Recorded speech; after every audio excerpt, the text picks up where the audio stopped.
विदर्भ 24 लाईव्हमध्ये आपले स्वागत आहे। आज दिनांक 13/4/2026 रोजी पोलीस स्टेशन फैजरपुरा हद्दीमध्ये गुन्हे शाखेचे पथक पेट्रोलिंग करीत असताना मिळालेल्या गुप्त माहितीवरून आरोपी नामे वासुदेवराव तुकाराम श्रीनाथ वय वर्ष 60 राहणार भोईपुरा वडाली अमरावती हा राहत्या घरासमोरील आवारात हातभट्टी दारू काढताना मिळून आला।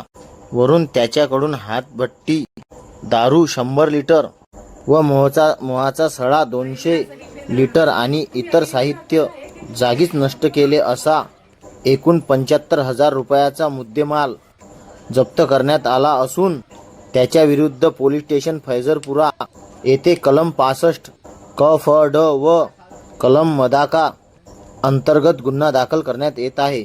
अशी अपडेट बघण्याकरिता आमच्या विदर्भ 24 लाईव्हला लाईक शेअर कमेंट करा।